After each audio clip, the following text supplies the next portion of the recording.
നമസ്കാരം. മലയാളി വാർത്തയിലേക്ക് സ്വാഗതം. ഒരിടവേളയ്ക്ക് ശേഷം അങ്ങനെ കേരളത്തിന് ആശ്വാസകരമായ ഒരു വാർത്ത ലഭിക്കുന്നു.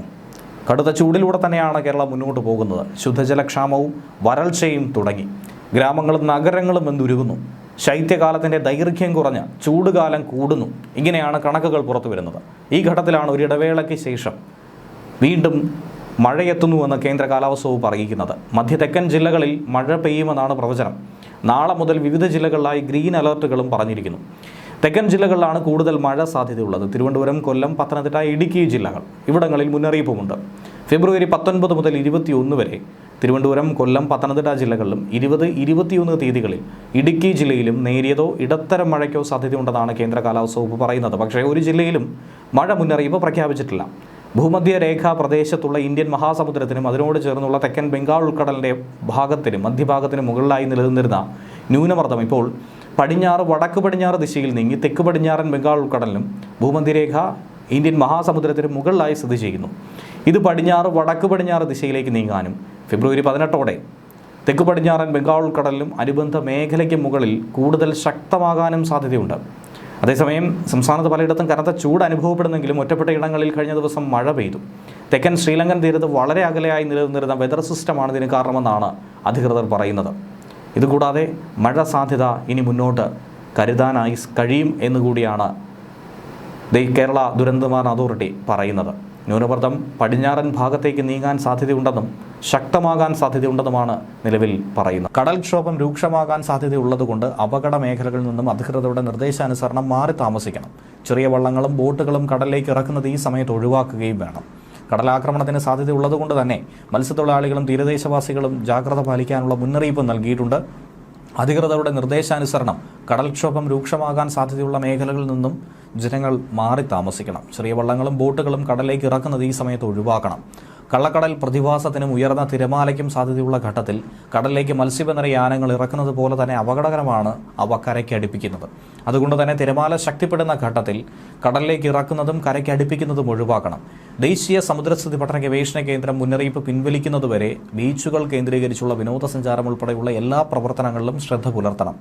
മത്സ്യബന്ധന യാനങ്ങൾ, അതായത് ബോട്ട്, വള്ളം മുതലായവ ഹാർബറിൽ സുരക്ഷിതമായി തന്നെ കെട്ടിയിട്ട് സൂക്ഷിക്കണം. വള്ളങ്ങൾ തമ്മിൽ സുരക്ഷിത അകലം പാലിക്കുന്നത് കൂട്ടിയിടിച്ചുള്ള അപകട സാധ്യത ഒഴിവാക്കും. മത്സ്യബന്ധന ഉപകരണങ്ങളുടെ സുരക്ഷയും ഉറപ്പാക്കണം. ബീച്ചിലേക്കുള്ള യാത്രകളും കടലിലിറങ്ങിയുള്ള വിനോദങ്ങളും പൂർണ്ണമായും ഒഴിവാക്കണം. തീരശോഷണത്തിന് സാധ്യത ഉള്ളതുകൊണ്ട് തന്നെ പ്രത്യേകം ജാഗ്രത പുലർത്തണം. ഒപ്പം ഇടിമിന്നൽ ജാഗ്രതാ നിർദ്ദേശങ്ങളും നൽകിയിട്ടുണ്ട്. ഇടിമിന്നൽ അപകടകാരികളാണ്. അവ മനുഷ്യൻ്റെയും മൃഗങ്ങളുടെയും ജീവനും വൈദ്യുത ആശയവിനിമയ ശൃംഖലകൾക്കും വൈദ്യുത ചാലകങ്ങളുമായി ബന്ധിപ്പിച്ചിട്ടുള്ള വീട്ടുപകരണങ്ങൾക്കും വലിയ നാശനഷ്ടം സൃഷ്ടിക്കും. അതുകൊണ്ട് തന്നെ പൊതുജനങ്ങൾ മുൻകരുതൽ നടപടികൾ കാർമേഘം കണ്ടു തുടങ്ങുന്ന സമയം മുതൽ തന്നെ സ്വീകരിക്കേണ്ടതാണ്. ഇടിമിന്നൽ എപ്പോഴും ദൃശ്യമാകണമെന്നില്ല. അതുകൊണ്ട് തന്നെ ഇത്തരം മുൻകരുതൽ നടപടികൾ സ്വീകരിക്കുന്നതിൽ നിന്നും ഒരു കാരണവശാലും വിട്ടു നിൽക്കരുത്. ഇടിമിന്നലിൻ്റെ ആദ്യ ലക്ഷണം കണ്ടു കഴിഞ്ഞാൽ ഉടൻ തന്നെ സുരക്ഷിതമായ കെട്ടിടത്തിനുള്ളിലേക്ക് മാറണം. തുറസായ സ്ഥലങ്ങളിൽ തുടരുന്നത് ഇടിമിന്നലേൽക്കാനുള്ള സാധ്യത വർദ്ധിപ്പിക്കും. ശക്തമായ കാറ്റിനും ഇടിമിന്നലിനും സാധ്യതയുള്ള ഘട്ടത്തിൽ ജനലും വാതിലും അടച്ചിടണം. വാതിലിനും ജനലിനും അടുത്ത് നിൽക്കാതെ ഇരിക്കണം. കെട്ടിടത്തിനകത്ത് തന്നെ ഇരിക്കുക. പരമാവധി ഭിത്തിയിലോ തറയിലോ സ്പർശിക്കാതിരിക്കാൻ ശ്രമിക്കുകയും ചെയ്യണം. ഗ്രഹോപകരണങ്ങളുടെ വൈദ്യുത ബന്ധം വിച്ഛേദിക്കണം. വൈദ്യുതോപകരണങ്ങളുമായിട്ടുള്ള സാമീപ്യം ഇടിമിന്നലുള്ള സമയത്ത് ഒഴിവാക്കണം. ഇടിമിന്നലുള്ള സമയത്ത് ടെലഫോൺ ഉപയോഗിക്കുന്നതും ഒഴിവാക്കണം. മൊബൈൽ ഫോൺ ഉപയോഗിക്കുന്നതുകൊണ്ട് കുഴപ്പമില്ല. അന്തരീക്ഷം മേഘാവൃതമാണെങ്കിൽ തുറസായ സ്ഥലത്തും ടെറസിലും കുട്ടികൾ ഉൾപ്പെടെ കളിക്കുന്നത് ഒഴിവാക്കണം. ഇടിമിന്നലുള്ള സമയത്ത് വൃക്ഷങ്ങളുടെ ചുവട്ടിൽ നിൽക്കരുത്. വാഹനങ്ങൾ മരച്ചുവട്ടിൽ പാർക്ക് ചെയ്യുകയും അരുത്. ഇടിമിന്നലുള്ള സമയത്ത് വാഹനത്തിനകത്ത് തന്നെ തുടരണം. കൈകാലുകൾ പുറത്തിടാതിരിക്കാനും ശ്രദ്ധിക്കുക. വാഹനത്തിനകത്ത് നിങ്ങൾ സുരക്ഷിതരായിരിക്കും. സൈക്കിൾ, ബൈക്ക്, ട്രാക്ടർ തുടങ്ങിയ വാഹനങ്ങളിലുള്ള യാത്ര ഇടിമിന്നൽ സമയത്ത് ഒഴിവാക്കി ഇടിമിന്നൽ അവസാനിക്കുന്നതുവരെ സുരക്ഷിതമായൊരു കെട്ടിടത്തിൽ അഭയം തേടുകയും വേണം. മഴക്കാറ് കാണുമ്പോൾ തുണിയെടുക്കാൻ ടെറസിലേക്കോ മുറ്റത്തേക്കോ ഇടിമിന്നലുള്ള സമയത്ത് പോകരുത്. കാറ്റിൽ മറിഞ്ഞു വീഴാൻ സാധ്യതയുള്ള വസ്തുക്കളൊക്കെ കെട്ടിവെക്കണം. ഇടിമിന്നലുള്ള സമയത്ത് കുളിക്കുന്നതും ഒഴിവാക്കണം. ടാപ്പുകളിൽ നിന്നും വെള്ളം ശേഖരിക്കുന്നതും ഒഴിവാക്കേണ്ടതാണ്. പൈപ്പിലൂടെ മിന്നൽ മൂലമുള്ള വൈദ്യുതി സഞ്ചരിച്ചേക്കും. ഇടിമിന്നൽ ഉണ്ടാകുമ്പോൾ ജലാശയത്തിൽ മീൻ പിടിക്കാനോ കുളിക്കാനോ ഇറങ്ങാൻ പാടില്ല. കാർമേഘങ്ങൾ കണ്ടു തുടങ്ങുമ്പോൾ തന്നെ മത്സ്യബന്ധനം, ബോട്ടിംഗ് തുടങ്ങിയ പ്രവർത്തികൾ നിർത്തിവെച്ച് ഉടനെ തന്നെ അടുത്തുള്ള കരയിലേക്ക് എത്താൻ ശ്രമിക്കണം. ഇടിമിന്നലുള്ള സമയത്ത് ബോട്ടിൻ്റെ ഡെക്കിൽ നിൽക്കരുത്. ചൂണ്ടയിടുന്നതും വലയെറിയുന്നതും ഇടിമിന്നലുള്ള സമയത്ത് അവസാനിപ്പിക്കുക. പട്ടം പറത്തുന്നത് ഒഴിവാക്കണം. ഇടിമിന്നലുള്ള സമയത്ത് ടെറസിലേക്കോ മറ്റു ഉയരമുള്ള സ്ഥലങ്ങളിലേക്കോ വൃക്ഷക്കൊമ്പിലോ ഇരിക്കുന്നത് അപകടകരമാണ്.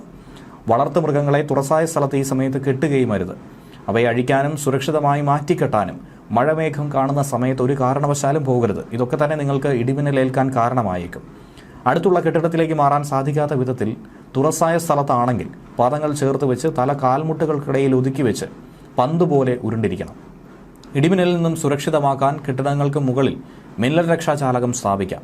വൈദ്യുതോപകരണങ്ങളുടെ സുരക്ഷയ്ക്ക് വേണ്ടി സർജ് പ്രൊട്ടക്ടറും ഘടിപ്പിക്കാം.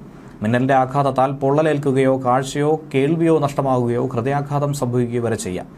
മിന്നലാഘാതമേറ്റ ആളുടെ ശരീരത്തിൽ വൈദ്യുത പ്രവാഹം ഇല്ല എന്നുള്ളത് മനസ്സിലാക്കണം. അതുകൊണ്ട് തന്നെ മിന്നലേറ്റ ആളിന് പ്രഥമ ശുശ്രൂഷ നൽകാൻ മടിക്കരുത്. മിന്നലേറ്റാൽ ആദ്യ 30 സെക്കൻഡ് എന്ന് പറയുന്നത് ജീവൻ രക്ഷിക്കാനുള്ള സുവർണ്ണ നിമിഷങ്ങളാണ്. അതുകൊണ്ട് തന്നെ മിന്നലേറ്റ ആളിന് ഉടൻ തന്നെ വൈദ്യസഹായവും എത്തിക്കണം. ഇടിമിന്നലിന്റെ ആദ്യ ലക്ഷണം കണ്ടു കഴിഞ്ഞാൽ ഉടൻ തന്നെ സുരക്ഷിതമായ കെട്ടിടത്തിനുള്ളിലേക്ക് മാറണം. തുറസായ സ്ഥലങ്ങളിൽ തുടരുന്നത് ഇടിമിന്നലേൽക്കാനുള്ള സാധ്യത വർദ്ധിപ്പിക്കും. ശക്തമായ കാറ്റിനും ഇടിമിന്നലിനും സാധ്യതയുള്ള ഘട്ടത്തിൽ ജനലും വാതിലും അടച്ചിടണം. വാതിലിലും ജനലിലും അടുത്ത് നിൽക്കാതെ ഇരിക്കുക. കെട്ടിടത്തിനകത്ത് തന്നെ ഇരിക്കുക. പരമാവധി ഭിത്തിയിലോ തറയിലോ സ്പർശിക്കാതിരിക്കാൻ ശ്രമിക്കുകയും ചെയ്യുക. ഗ്രഹോപകരണങ്ങളുടെ വൈദ്യുത ബന്ധം വിച്ഛേദിക്കണം. വൈദ്യുത ഉപകരണങ്ങളുമായിട്ടുള്ള സാമീപ്യം ഇടിമിന്നുള്ള സമയത്ത് ഒഴിവാക്കണം. ഇടിമിന്നുള്ള സമയത്ത് ടെലഫോൺ ഉപയോഗിക്കുന്നതും ഒഴിവാക്കണം. മൊബൈൽ ഫോൺ ഉപയോഗിക്കുന്നതുകൊണ്ട് കുഴപ്പമില്ല. അന്തരീക്ഷം ഏകാവൃതമാണെങ്കിൽ തുറസായ സ്ഥലത്തും ടെറസിലും കുട്ടികൾ ഉൾപ്പെടെ കളിക്കുന്നത് ഒഴിവാക്കണം. ഇടിമിന്നലുള്ള സമയത്ത് വൃക്ഷങ്ങളുടെ ചുവട്ടിൽ നിൽക്കരുത്. വാഹനങ്ങൾ മരച്ചുവട്ടിൽ പാർക്ക് ചെയ്യുകയും അരുത്. ഇടിമിന്നലുള്ള സമയത്ത് വാഹനത്തിനകത്ത് തന്നെ തുടരുക. കൈകാലുകൾ പുറത്തിടാതിരിക്കുക. വാഹനത്തിനകത്ത് നിങ്ങൾ സുരക്ഷിതരായിരിക്കും. സൈക്കിൾ, ബൈക്ക്, ട്രാക്ടർ തുടങ്ങിയ വാഹനത്തിലുള്ള യാത്ര ഇടിമിന്നൽ സമയത്ത് ഒഴിവാക്കണം. ഇടിമിന്നൽ അവസാനിക്കുന്നതുവരെ സുരക്ഷിതമായ ഒരു കെട്ടിടത്തിനുള്ളിൽ അഭയം തേടുകയും വേണം. മഴക്കാറ് കാണുമ്പോൾ തുണികൾ എടുക്കാൻ ടെറസിലേക്കോ മുറ്റത്തേക്കോ ഇടിമിന്നുള്ള സമയത്ത് പോകരുത്. കാറ്റിൽ മറിഞ്ഞു വീഴാൻ സാധ്യതയുള്ള വസ്തുക്കളൊക്കെ തന്നെ കെട്ടിവെക്കുക. ഇടിമിന്നുള്ള സമയത്ത് കുളിക്കുന്നതും ഒഴിവാക്കണം. ടാപ്പുകളിൽ നിന്നും വെള്ളം ശേഖരിക്കുന്നതും ഒഴിവാക്കുക. പൈപ്പിലൂടെ മിന്നൽ മൂലമുള്ള വൈദ്യുതി സഞ്ചരിച്ചേക്കാം. ഇടിമിന്നൽ ഉണ്ടാകുമ്പോൾ ജലാശയത്തിൽ മീൻ പിടിക്കാനോ കുളിക്കാനോ ഇറങ്ങാൻ പാടില്ല.